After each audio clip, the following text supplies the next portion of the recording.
يا أيها الذين آمنوا اتقوا الله وكونوا مع الصادقين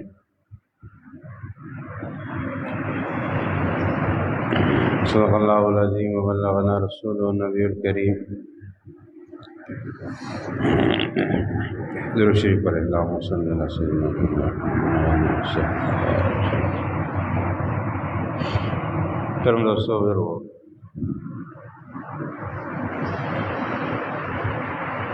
تو اس ترجمے میں بھی یہ بات درج کی تھی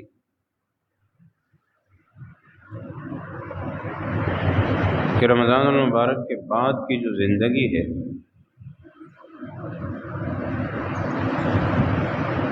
اس میں انسان کون کون سی تبدیلیاں لائے، یہ ضروری ہے اس کے لیے، اور وہ کس طرح لائے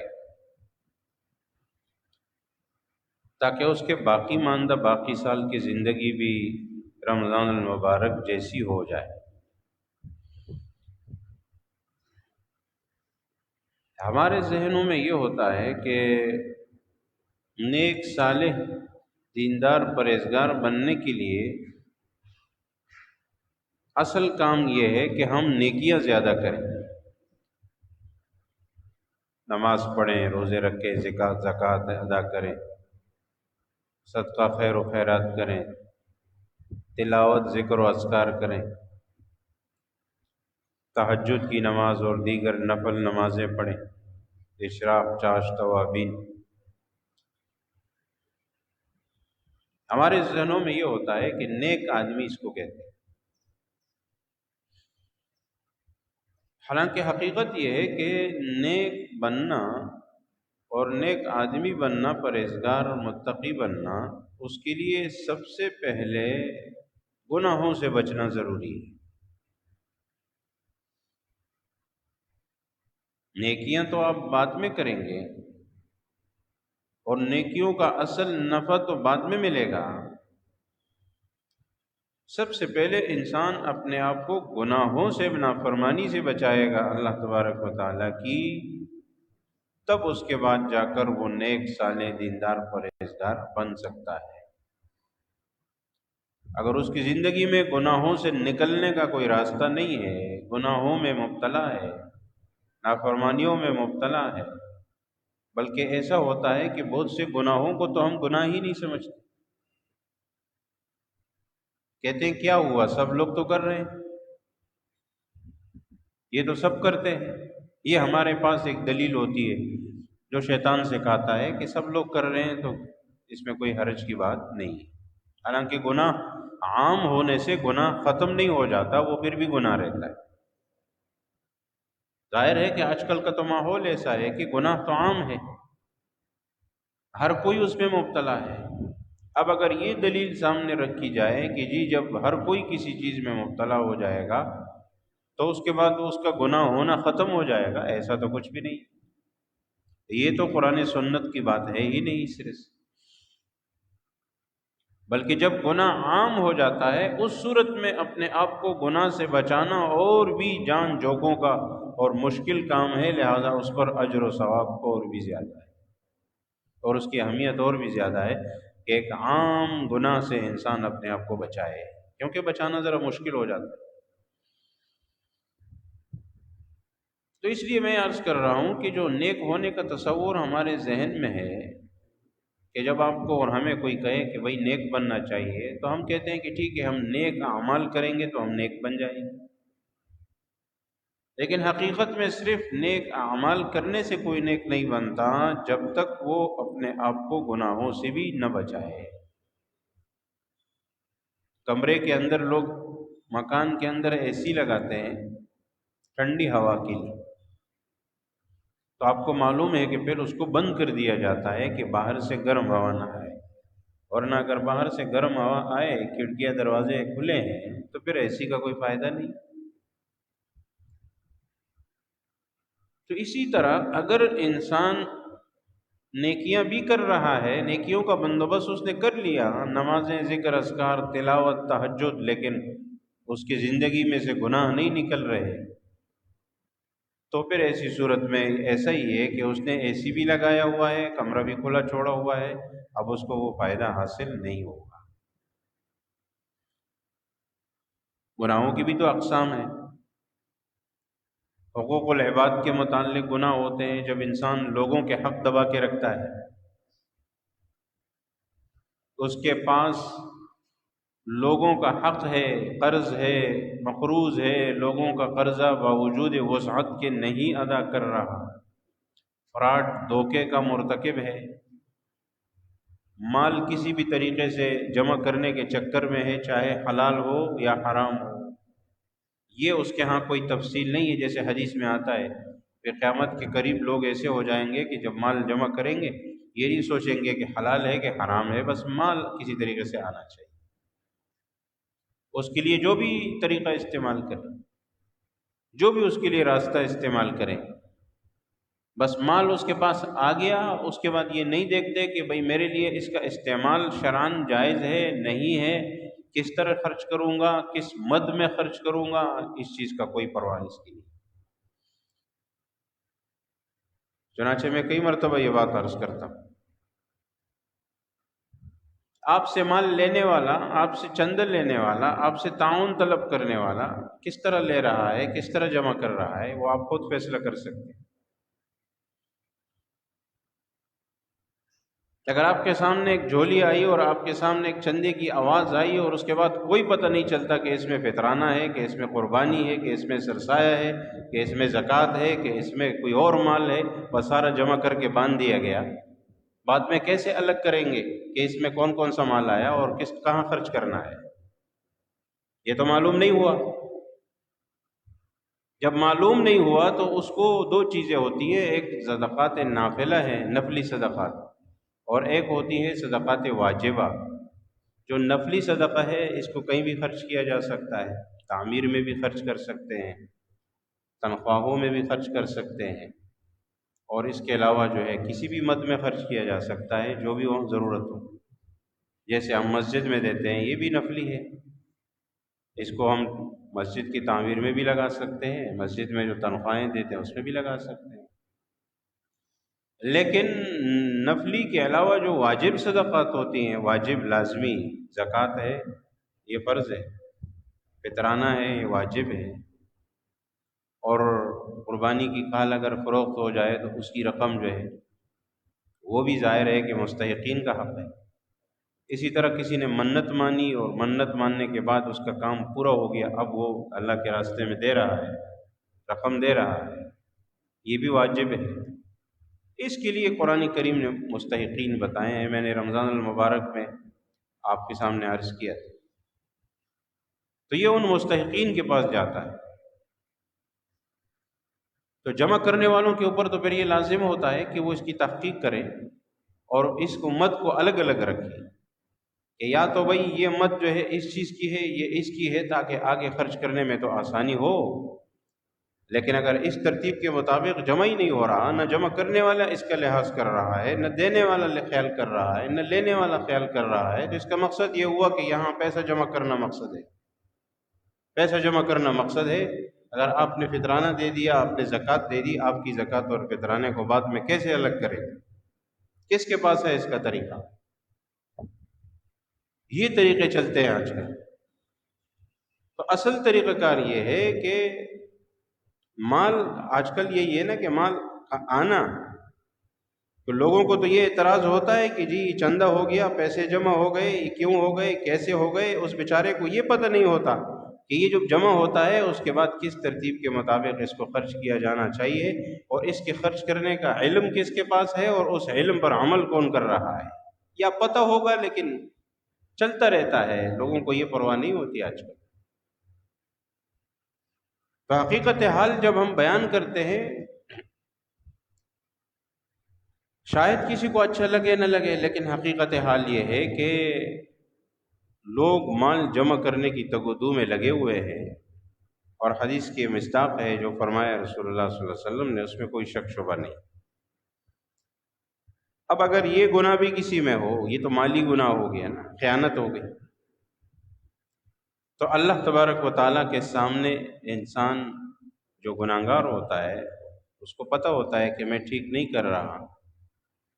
لوگوں کو پتہ چلے نہ چلے اللہ کو تو علم ہے، جب اللہ کو علم ہے تو یہ انسان اللہ کے سامنے تو ذلیل ہو رہا ہے، اپنے اس گناہ کے نتیجے میں اللہ کے سامنے تو شرمندہ ہو رہا ہے۔ اور جب کوئی شخص اللہ کے سامنے ذلیل اور شرمندہ اور خوار ہوتا ہے تو اللہ تبارک و تعالیٰ، جیسے کہ حدیث میں آتا ہے کہ اعلان فرما دیتے ہیں قیامت آسمانوں میں کہ یہ بندہ جو ہے میرے نزدیک مبغوض ہے، مجھے ناپسند ہے، لہٰذا تم سب اس سے نفرت کرو۔ اور پھر وہی اعلان کرنے والا فرشتہ آ کر زمین پر بھی اعلان کرتا ہے کہ اس شخص سے اللہ کی وہ نفرت ہے، اس کے عمل بد کی وجہ سے، لہٰذا اس سے زمین والے بھی نفرت کریں۔ حتیٰ کہ چرند پرند جانور جتنی بھی مخلوقات ہیں سب میں یہ اعلان ہو جاتا ہے۔ اور نیک آدمی کا اس کے برعکس ہوتا ہے، جب کوئی اللہ کو پسند آتا ہے تو اللہ تعالیٰ اوپر بھی یہ اعلان فرماتے ہیں کہ یہ مجھے پسند ہے، تم لوگ بھی اس سے محبت کرو، اور زمین پر بھی اعلان فرما دیتے ہیں کہ آپ لوگوں کو یہ مجھے پسند ہے، لہذا آپ بھی اس سے محبت کریں۔ چنانچہ اس کا نتیجہ ہم خود دیکھتے ہیں، جب نیک صالح دیندار متقی صحیح معنوں میں پرہیزگار شخص ہوتا ہے، بزرگ ہوتا ہے، آپ دیکھتے ہیں کہ بہت سے لوگ اس کے ساتھ ویسے ہی دل میں محبت رکھتے ہیں۔ اکثر لوگ، بہت سے لوگ ایسے ہوں گے جنہوں نے ان سے ملاقات بھی نہیں کی، صرف نام سنا ہے، لیکن کسی بھی بزرگ کا اور متقی پرہیزگار کا تو نام بھی سنا ہے، کہتے ہیں یار وہ تو واقعی بہت اچھے بزرگ ہیں، بہت بڑے بزرگ، ہمارے بڑے بڑے علماء ہیں، بہت بڑے بزرگ ہیں۔ اکثر لوگ نے ملاقات بھی نہیں کی ہوتی، نام سنا ہوتا ہے، یا کسی کا بیان بھی نہیں سنا، کسی کا تو بیان سنا، کسی کا بیان بھی نہیں سنا، لیکن اس کے باوجود بھی غائبانہ محبت ہوتی ہے، احترام ہوتا ہے دل میں۔ یہ دلیل ہے اس بات کی کہ اللہ تبارک و تعالیٰ نے وہی اعلان فرما دیا ہے کہ یہ بندہ مجھے محبوب ہے، لہٰذا اس سے محبت کرو۔ وہ اعلان اللہ تبارک و تعالیٰ لوگوں کے دلوں تک پہنچا کر لوگوں کے دلوں میں ان کی محبت ڈال دیتے ہیں۔ اکا دکا کی بات نہیں ہو رہی، میں نے پہلے عرض کیا تھا کہ اکا دکا تو پیغمبر کی بھی لوگ محبت نہیں کرتے تھے، ان سے دشمنی رکھتے تھے۔ یہ تو قرآن کریم میں اللہ نے فرمایا کہ جس پیغمبر کو بھی ہم نے بھیجا اس کے مخالفین موجود تھے، اس کے بعد جتنے بھی نیک لوگ آئے، جتنے بھی پرہیزگار متقی آئے، کوئی نہ کوئی بدبخت تو ہوتے ہیں، وہ ایک الگ سلسلہ ہے۔ ورنہ آپ کے دل میں یہ آئے گا کہ شاید انبیاء کرام تو بہت نیک لوگ تھے، تو پھر یہ مشرکین کیوں محبت نہیں کرتے تھے، دشمنی رکھتے تھے؟ یہ تو اللہ کا ایک نظام ہے، قرآن کریم میں اللہ نے ذکر کیا ہے کہ پیغمبروں کے بھی اس طرح ہم دشمن پیدا کرتے ہیں تاکہ لوگوں کو پتہ چلے کہ حق کیا ہے، باطل کیا ہے، اچھا کیا ہے، برا کیا ہے۔ یہ تو چلتا رہتا ہے، لیکن اکثریت کا معاملہ، نتیجہ آخر میں کیا کس کے حق میں آئے گا؟ اور اکثریت نیک لوگوں کی اور اچھے لوگوں کی، ان کے دل میں اچھے لوگوں کی محبت ہوتی ہے، اور جو اللہ کا دشمن بن جاتا ہے، گناہوں کا مرتکب ہو جاتا ہے، چاہے وہ تنہائی میں گناہ کر رہا ہو، ایسا نہیں ہے کہ وہ سب کے سامنے کرے گا تو لوگ کر، نہیں، تنہائی میں گناہ کر رہا ہو، چھپ کر رہا ہو، چھپ کر خیانت کر رہا ہو، لیکن ایسے اللہ تبارک و تعالیٰ اسباب بناتے ہیں کہ لوگوں کے سامنے اس کی گناہوں کا سلسلہ اثر ظاہر بھی ہو جاتا ہے، اور اس کی وجہ سے لوگ نفرت کرنے بھی لگ جاتے ہیں۔ ٹھیک ہے، وہ دو چار لوگوں کو وہ اپنے ساتھ ملا لے گا، دو چار لوگ اس کے لیے واہ واہ کرنے والے بھی ہوں گے، اس کے حمایت والے بھی ہوں گے، لیکن اس سے مسئلہ نہیں ہوگا۔ اصل یہ ہے کہ نیک لوگ، اچھے لوگ، پرہیزگار لوگ اس سے محبت رکھتے ہیں یا نہیں رکھتے ہیں۔ تو اس لیے اگر اللہ کا نیک بندہ ہمیں بننا ہے تو اللہ تعالیٰ محبت بھی رکھے گا اور پھر لوگ بھی رکھیں گے انشاءاللہ، اور معاملات آسان ہوں گے۔ گناہوں کا نقصان یہ ہوتا ہے کہ انسان اللہ کے ہاں بھی مبغوض، ناپسندیدہ ہو جاتا ہے، لوگوں کے ہاں بھی ناپسندیدہ ہو جاتا ہے۔ گناہوں میں نے عرض کیا کہ ایک تو حقوق العباد کا معاملہ آ گیا، مالی معاملات آ گئے۔ تنہائی میں گناہ کرنے والا یہ سمجھتا ہے کہ شاید مجھے کوئی نہیں دیکھ رہا تو اس کا کسی کو پتہ بھی نہیں چلے گا، اور یہ ہے کہ لوگوں کے ہاں میں نیک رہوں گا، لوگ تو مجھے اچھا سمجھتے ہیں۔ پہلی امتوں میں یہ ہوا کرتا تھا کہ جب کوئی شخص گناہ کرتا تھا تو صبح اس کے دروازے پر جو رات کو کرتا تھا نا، لکھا ہوتا تھا اس نے یہ گناہ کیا ہے۔ اب وہ لوگوں کے سامنے رسوا، شرمندہ، چھپ کر گناہ نہیں کر سکتا تھا۔ اس امت میں اللہ تبارک و تعالیٰ نے یہ نظام رکھا کہ لوگوں کو اس طرح کی رسوائی سے تم بچا دیا کہ ایسے کوئی رسوا نہیں ہوگا۔ لیکن جو شخص گناہ کا عادی بن گیا، مرتکب ہے، ایک تو یہ نا کہ انسان سے کوئی خطا ہو گئی اتفاقی، وہ ایک الگ چیز ہے، وہ اللہ سے توبہ کر کے معافی مانگتا ہے۔ یہ بھی یاد رکھیے کہ اللہ تبارک و تعالیٰ کسی کو گناہ پر پہلی بار نہیں پکڑتے۔ جس شخص کا گناہ لوگوں کے سامنے ظاہر ہوتا ہے، جس کو پکڑا جاتا ہے، وہ پہلی بار نہیں پکڑا جاتا۔ اللہ تعالیٰ ڈیل دیتے ہیں، مہلت دیتے ہیں، ایک بار ہوا، دو بار ہوا، تین بار ہوا۔ لیکن جب کوئی شخص چھپ کر بھی ایک کام کرنے کا عادی بن گیا تو ایک نہ ایک دن وہ کھل جاتا ہے، سب کے سامنے واضح ہو جاتا ہے، اور لوگ پھر یہ کہتے ہیں، وہ بھی یہ کہتا ہے کہ نہیں جی مجھ سے غلطی ہوئی ہے۔ اللہ تعالیٰ ایسے نہیں ظاہر کرتا، پہلے سے کچھ کیا ہوگا اور یہ سلسلہ جاری ہوگا پہلے سے۔ یہ تو آج لوگوں کے سامنے ظاہر ہو گیا۔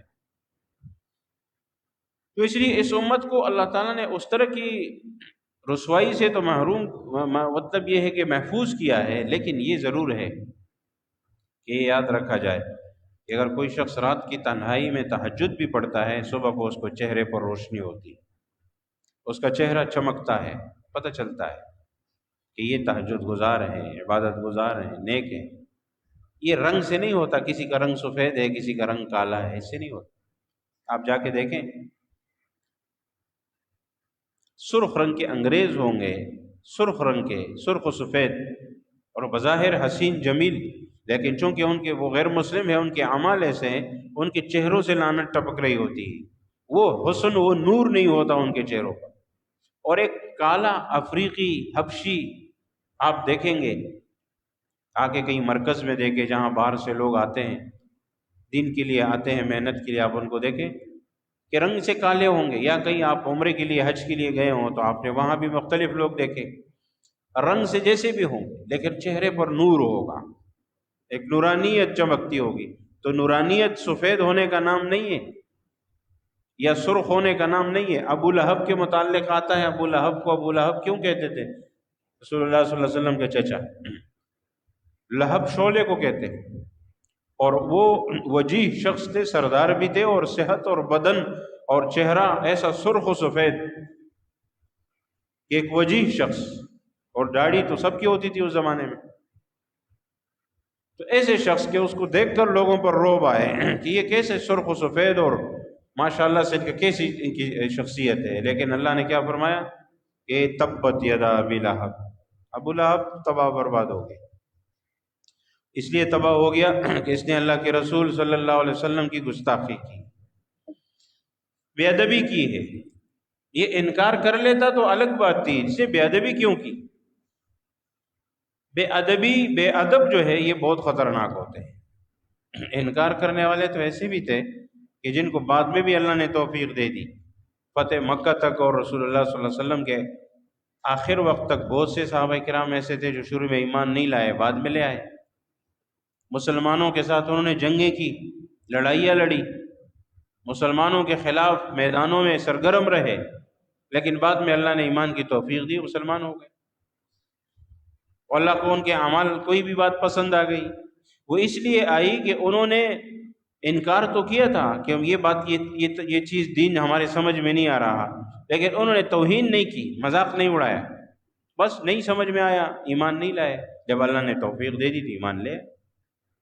اور جس نے مذاق اڑایا، جس نے توہین کی، اس کو اللہ نے کبھی بھی توفیق نہیں۔ بے ادب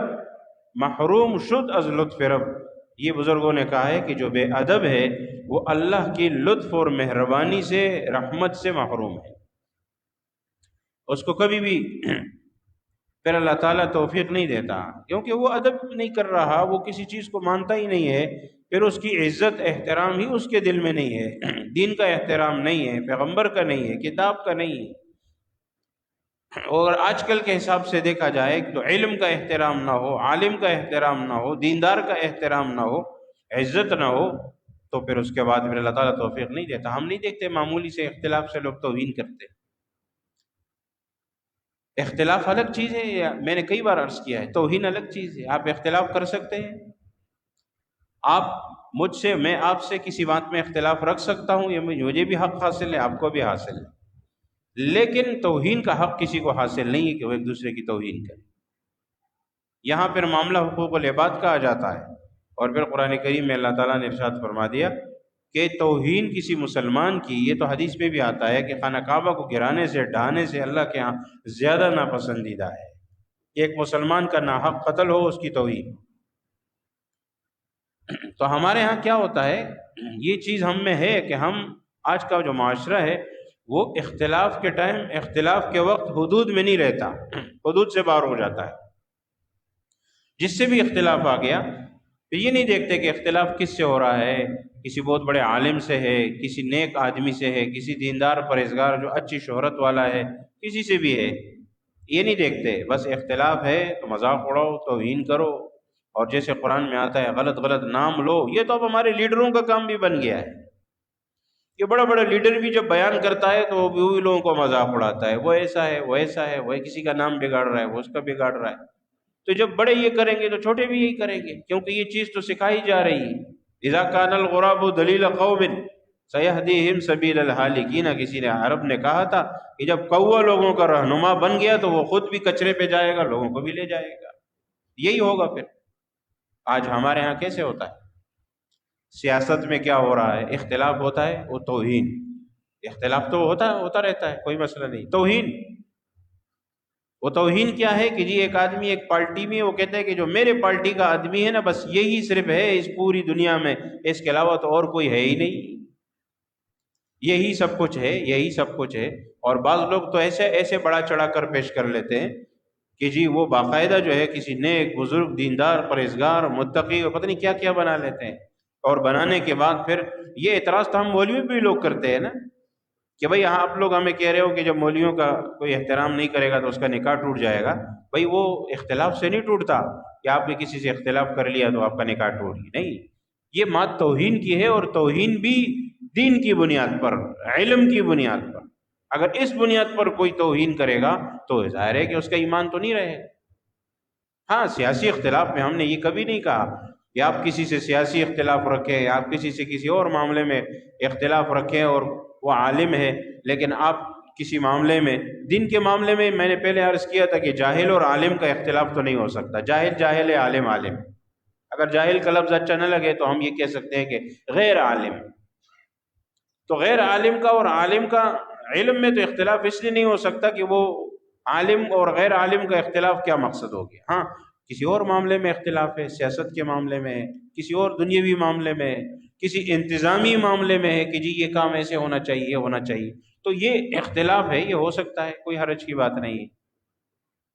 نہ اس سے کسی کا نکاح ٹوٹتا ہے اور نہ اس سے کسی کا ایمان جاتا ہے، ایسا کوئی فتویٰ کسی نے نہیں دیا۔ تو پھر لوگ کیا کرتے ہیں کہ اس فتوے کا بھی مذاق اڑاتے ہیں، کہتے ہیں مولوی تو ایسے ہو گئے کہ اب مولوی سے اختلاف کریں تو ہمارا نکاح ٹوٹ جائے گا، ایسا نہیں ہے۔ وہ شرعی مسئلہ ہے، اس کا مذاق نہیں اڑائیں۔ وہ شرعی مسئلہ ہے کہ جب کسی علم والے کی توہین بے ادبی علم کی وجہ سے کی جائے، دین کی بنیاد پر کی جائے، تو پھر معاملہ خراب ہے۔ ہاں ویسے اختلاف ہے، اور توہین تو ویسے بھی جائز نہیں ہے، کسی کی بھی جائز نہیں ہے، کسی لیڈر کی بھی جائز نہیں ہے، کسی سربراہ کسی پارٹی والے کی، کسی عام آدمی کی، کسی عالم کی ہو، عام شخص ہو، مسلمان ہو، غیر مسلم ہو، توہین کی اجازت کس نے دی ہے؟ انسان تو انسان ہے، پھر اگر وہ نیک ہے یا نہیں ہے،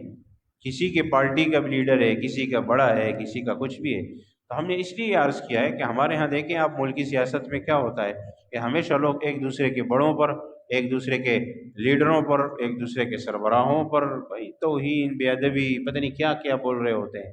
یہ سب فضول باتیں ہیں، یہ جائز نہیں ہے، کسی کے لیے بھی جائز نہیں۔ آپ سیاست اپنی جگہ رکھیں،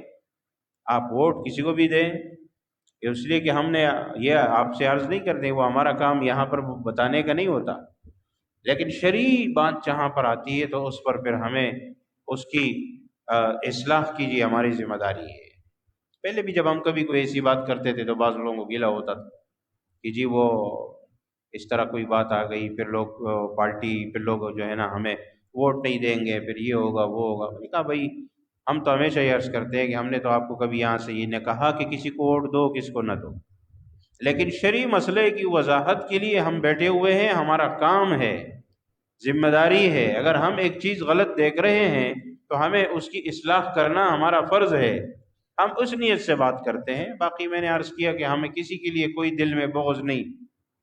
کوئی دل میں ایسی بات توہین کی بات نہیں رکھ سکتے۔ البتہ اختلاف کسی سے ضرور ہو سکتا ہے کہ جی کسی کا طریقہ کار سیاست میں ٹھیک ہے نہیں ہے اچھا نہیں، وہ اختلافی باتیں ہیں، ہر آدمی کر سکتا ہے، لیکن اپنے موقع اور محل پر، اپنی جگہ پر اور حدود کے دائرے میں رہتے ہوئے۔ دیکھیے ہمارے جو ائمت ہے، امام ابو حنیفہ رحمۃ اللہ علیہ، امام شافعی، امام احمد ابن حنبل، امام مالک کے بڑے حضرات، اس کے علاوہ بہت سے امام گزرے، ان کے سینکڑوں مسائل میں آپس میں اختلاف ہوتا تھا۔ اب بھی وہ باتیں کتابوں میں لکھی ہوئی، سینکڑوں مسائل میں کہ یہ چیز جائز ہے ناجائز ہے۔ استاد اور شاگرد کا بھی اختلاف ہوتا تھا۔ امام ابو حنیفہ رحمۃ اللہ علیہ کی جو مشہور شاگرد ہیں وہ تین ہیں، امام ابو یوسف ہیں، امام محمد ہیں، امام ظفر ہیں رحمہم اللہ۔ لیکن آپ فقہ کی کتابیں اٹھا کے دیکھیں گے، طلباء کو پتہ ہے، علماء کو تو ویسے بھی معلوم ہے کہ جب فقہ کی کتابیں اٹھا کے دیکھیں گے تو امام ابو حنیفہ رحمۃ اللہ علیہ سے بہت سے مسائل میں ان کے شاگردوں نے اختلاف کیا ہے، اور فقہ کی کتابوں میں یہ لکھا ہوتا ہے کہ امام صاحب یہ فرماتے ہیں، ان کے شاگرد یہ کہتے ہیں، اور بہت سی جگہوں پر ہمارے ہاں شاگردوں کا فتویٰ لیتے ہیں کہ شاگردوں کی بات پر ہم فتویٰ ہے اسی کو ہم عمل کر رہے ہیں، امام صاحب کی بات کو ہم نہیں لے رہے۔ ہوتا ہے، تو انہوں نے تو کبھی یہ نہیں کہا کہ آپ میرے شاگرد، آپ مجھ سے اختلاف کر رہے ہو، آپ کا نکاح ٹوٹ گیا، آپ کا ایمان ختم ہو گیا، چلے جاؤ، یہ کیسے ہو سکتا ہے؟ یا کسی اور نے کہا ہو، کبھی بھی کسی نے نہیں کہا۔ امام ابو حنیفہ رحمۃ اللہ علیہ کے شاگرد تھے امام محمد رحمۃ اللہ علیہ، ان کا استاد سے اختلاف تھا۔ امام محمد رحمۃ اللہ علیہ کے شاگرد تھے امام شافعی رحمۃ اللہ علیہ۔ امام شافعی رحمۃ اللہ علیہ کا تو بہت زیادہ اختلاف ہے، بہت سی چیزوں میں اختلاف ہے۔ ان کے شاگرد ہیں امام احمد ابن حنبل رحمۃ اللہ علیہ، وہ بہت سی چیزوں میں اختلاف رکھتے ہیں۔ تو اب ہم یہ نہیں کہہ سکتے کہ جی یہ سارے کے سارے ان کے آپس میں اختلاف، کیونکہ وہ اختلافات جو تھے نا وہ بغض کی وجہ سے نہیں تھے، حسد کی وجہ سے نہیں تھے۔ اسی اختلاف کے بارے میں رسول اللہ صلی اللہ علیہ وسلم نے فرمایا کہ میرے امت کا اختلاف رحمت ہے، وہ یہ اختلاف ہے، میرے امت کے جو اختلاف ہے وہ رحمت ہے، اختلاف امتی رحمہ۔ اس میں رحمت کیسے ہے آپ پوچھیں گے، یہ دو اماموں کا اختلاف ہو گیا، رحمت کیسے ہوا؟ رحمت ایسے ہوا کہ بہت سے مسائل میں آسان مسئلہ نکل آیا، امام صاحب نے مسئلہ سخت بتا دیا، ان کے شاگرد نے اختلاف کیا، انہوں نے آسان کر دیا کہ نہیں ایسا نہیں ہے، ایسا ہے، میرے پاس بھی دلیل ہے، ان کے پاس بھی حدیث ہے، ان کے پاس بھی ہے۔ اب جو ہے جب آسان مسئلہ سامنے آ گیا، یہ کیوں آ گیا؟ دو لوگوں میں اختلاف ہو گیا۔ اگر یہ اختلاف نہ ہوتا تو یہ آسان مسئلہ ہمارے سامنے نہ آتا۔ اس طرح اور بھی بہت سی مثالیں ہیں۔ تو نفس اختلاف جو ہے یہ منع نہیں ہے، چاہے وہ دینی مسائل میں ہو، چاہے وہ سیاست میں ہو، چاہے وہ دیگر معاملات میں ہو، امور خانہ داری میں ہو، بھائیوں میں بھی ہوتا ہے، رشتہ داروں میں بھی ہوتا ہے، کسی بھی معاملے میں ہو۔ لیکن میں نے عرض کیا کہ اس سیاست کو بغض کی بنیاد، اختلاف کو بغض کی بنیاد بنانا، توہین کی بنیاد بنانا، تحقیر کی بنیاد بنانا، اس کی بنیاد پر کسی کو حقارت کی نظر سے دیکھنا، کسی کو کمتر سمجھنا، کسی کا مذاق اڑانا، یہ جائز نہیں، کسی بھی صورت میں جائز نہیں۔ سوشل میڈیا کا دور ہے، آپ دیکھ رہے ہیں سوشل میڈیا اس چیزوں سے بھرا ہوتا ہے، کسی کے بارے میں کچھ بھی کہہ دو، بات سچی بھی ہے یا نہیں ہے اس کا بھی کوئی نہیں دیکھتا، بلکہ آج کل تو لوگوں نے اس کے لیے لوگ رکھے ہوئے ہیں، بندے رکھے ہوتے ہیں، اس کے لیے جھوٹ بولنے کے لیے بندے رکھے ہوتے ہیں، ان کو باقاعدہ تنخواہ ملتی ہے کہ آپ کو جھوٹی باتیں کرنی ہے، جھوٹی باتیں پھیلانی ہے، اور پھر ہمارے سامنے جب وہ باتیں آتی ہیں تو ہم اس پر ایمان لے آتے ہیں کہ جی فلانے بارے میں یہ بات سامنے آ گئی۔ بھائی کہاں سے پتہ چلا؟ موبائل سے پتہ چلا۔ اس کا کیا بھروسہ ہے بھائی؟ آپ کے پاس کوئی ثبوت ہے، آپ کے پاس کوئی دلیل ہے، کسی کو بھی کچھ بھی کہہ دو، تو ایسا نہیں ہوتا۔ لہٰذا میں عرض کر رہا ہوں کہ اپنے آپ کو اعتدال میں رکھنا، میانہ روی اختیار کرنا، یہ بہت ضروری ہے۔ کسی سے بھی کسی بارے میں اختلاف ہو تو اختلاف ایسے نہیں ہوتا، ہم نے بہت دیکھا ہے کہ اختلاف کیسے کرتے ہیں، کہ اختلاف کا طریقہ کار یہ ہے کہ ایک تو میں نے عرض کیا نا کہ عام آدمی کا عالم نہ ہو تو غیر عالم کا اختلاف فضول ہے۔ ایسے کوئی کسی نے مسئلہ بیان کر دیا، اب کسی کو سمجھ نہیں آیا، وہ مسئلہ نہیں پوچھتا، وضاحت نہیں کرتا کہ آ کر پوچھ لے، مسئلہ پوچھے، وہ وہیں سے چلا جاتا ہے اور باہر جا کر اختلاف شروع کر دیتا ہے کہ یہ کیسا مسئلہ بیان ہوا، یہ کیا ہوا، وہ کیا ہوا، وہ خود بیچارہ عالم بھی نہیں ہے۔ بھئی آپ کو تو پتہ نہیں ہے، آپ وضاحت آئے پوچھے پتہ کریں۔ اور اگر کوئی اور مسئلہ ہے، کسی اور چیز میں اختلاف ہے، تو بھی اختلاف کا نتیجہ یہ نہیں ہونا چاہیے۔ اختلاف کا طریقہ کار یہ ہے کہ آپ اختلاف کو بیٹھ کر حل کریں، اگر حل نہیں ہوتا تو اختلاف رکھیں، اختلاف رکھیں، کہ بھئی مجھے اس چیز سے اختلاف ہے، یہ چیز میرے خیال میں ٹھیک نہیں ہے، باقی کہ ہو سکتا ہے دوسرا کر رہا ہے اس کے خیال میں ٹھیک ہو، اس میں کیا ہے؟ تو اعتدال اسی میں ہے۔ صحابہ کرام کے آپس میں بہت سے معاملات آئے، اولیاء کرام کے آئے، ان کے ائمہ کرام کے آئے اختلافات، لیکن وہ آپس میں انہوں نے اسی جگہ رکھا۔ بہت سے مسائل میں تو ایسا ہوا کہ انہوں نے رجوع کر لیا، جب انہیں پتہ چل گیا دوسرے کی دلیل سامنے آ گئی تو اس نے کہا ٹھیک ہے بھائی آپ کی بات صحیح ہے، میں اپنی بات سے واپس لے لیتا ہوں۔ لیکن اگر ان کو سمجھ میں نہیں آیا تو یہ اپنی بات پر قائم رہے، وہ اپنی بات پر قائم رہے ساری زندگی، لیکن کبھی کسی کو برا بھلا نہیں کہا، کبھی کسی کی توہین نہیں کی۔ لہٰذا بڑوں کی طرف سے بھی کوئی بات نہیں آئی، کوئی فتویٰ نہیں لگا، اور چھوٹوں کی طرف سے بھی کوئی بات نہیں آئی۔ لہٰذا اگر اس بنیاد پر آج کا مسلمان چلتا ہے اور وہ ایک دوسرے کا عزت احترام کے ساتھ اختلاف کرے گا تو کوئی اختلاف حرج کی بات نہیں ہے، اور پھر معاشرہ بھی سکون سے رہے گا، یہ چیزیں نہیں ہوں گی، یہ معاملات نہیں ہوں گے، یہ بغض و حسد اور لڑائی اور جھگڑے اور فساد یہ بھی نہیں ہوں گی، اور پھر انشاءاللہ ایک پرامن ماحول ہوگا۔ تو اس لیے اپنے آپ کو ان چیزوں سے بچانا یہ بہت لازم ہے۔ گناہوں کی فہرست میں یہ چیز سب سے اول آتی ہے کہ جب انسان حقوق العباد کا خیال نہیں رکھتا، دوسروں کی توہین کرتا ہے، اور جب تک پھر وہ معاف نہیں کرے گا، جب تک وہ معافی تلافی اس سے نہیں ہوگی تب تک گناہ معاف ہوگا بھی نہیں، چاہے انسان جتنا بھی توبہ کرے۔ لہٰذا اس کا بہت دھیان رکھنا چاہیے، اور بھی اپنے آپ کو جو ہے جب ہم ان چیزوں سے پاک صاف کر لیں گے تو باقی نیکی کرنا آسان ہے، وہ تو ہم کر رہے ہیں، نماز پڑھ رہے ہیں، روزہ حج زکوٰۃ جو بھی ہم سے ہو رہا ہے، تلاوت وہ کر رہے ہیں، لیکن اصل چیز یہ ہے کہ برائیوں سے اپنے آپ کو بچانا ہوگا جو بھی معاشرے کے اندر رائج ہیں، اور جب ہم ان سے بچیں گے تو انشاءاللہ پھر کامل مکمل نیک بزرگ متقی بن سکتے ہیں۔ اللہ تعالی ہمیں عمل کی توفیق نصیب فرمائے۔ وما علینا الا البلاغ، سنت ادا کی۔